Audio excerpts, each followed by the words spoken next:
வணக்கம். இன்றைக்கி நம்ம பார்க்க போகிற சமையல் ஒரு அருமையான 10 நிமிஷத்தில் செய்யக்கூடிய ஒரு சைடு ரெசிபி தான் பார்க்க போகிறோம். இது எல்லா வகையான டிஃபன் ஐட்டத்துக்கும் சூப்பராக இருக்கும். சப்பாத்தி கூட தொட்டு சாப்பிட்லாம். வாங்க அது எப்படி செய்யலாங்கிறத பார்க்கலாம். ஒரு பேன் எடுத்துக்கலாம். பேன் சூடானதும் ஒரு 3லேருந்து ஒரு 4 ஸ்பூன் அளவுக்கு எண்ணெய் விட்டுக்கலாம். எண்ணெய் சூடானதும் 1 டீஸ்பூன் போல் கடுகு சேர்த்துக்கலாம். கடுகு பொரிய ஆரம்பிக்கவும் 1 டீஸ்பூன் போல் சீரகம் சேர்த்துக்கலாம். கடுகு சீரகம் நல்லா பொரியுது. இப்போ மீடியம் சைஸாக 2 பெரிய வெங்காயம் நீளமாக நறுக்கினதை சேர்த்துக்கலாம்.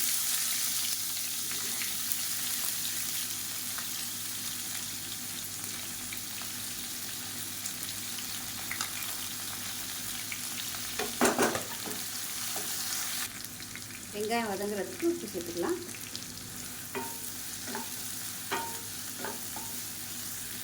இது கூடவே ஒரு 6 பச்சை மிளகாய் சேர்த்துக்கலாம்.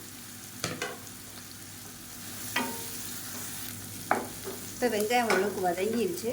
மீடியம் சைஸாக 2 தக்காளி பொடியாக நறுக்கிறத சேர்த்துக்கலாம்.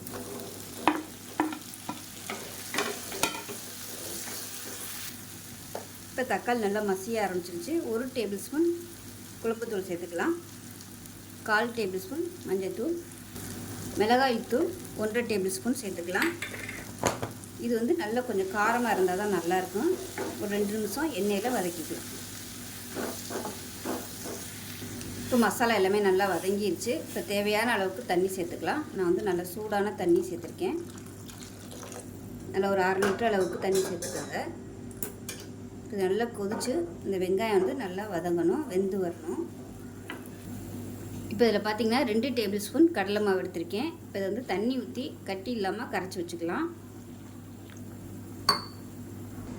இப்போ இது நல்லா கொதிச்சிட்ருக்கு. இதில் வந்து கொஞ்சமாக பெருங்காயம் சேர்த்துக்கலாம். நான் தாளிக்கையில் சேர்க்கலை.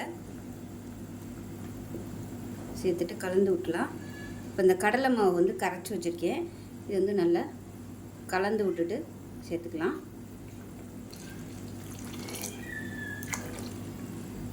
நல்லா கலந்து விட்டுக்கலாம். தண்ணி தேவைப்பட்டுச்சுன்னா தண்ணி சேர்த்துக்கோங்க. இப்போ இதில் உப்பு கம்மியாக இருக்குது. கொஞ்சமாக உப்பு சேர்த்துக்கலாம்.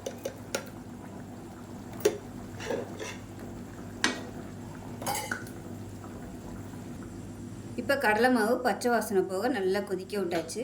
கேஸ் அமர்த்திட்டு மேலாப்பில் கொத்தமல்லியில் சேர்த்துக்கலாம். அவ்வளோதான். அருமையான ஒரு 10 நிமிஷத்தில் ஒரு சூப்பரான பாம்பே சட்னி ரெடி ஆயிடுச்சு. இது வந்து எல்லாத்துக்குமே தொட்டு சாப்பிட்றதுக்கும் சூப்பராக இருக்கும்.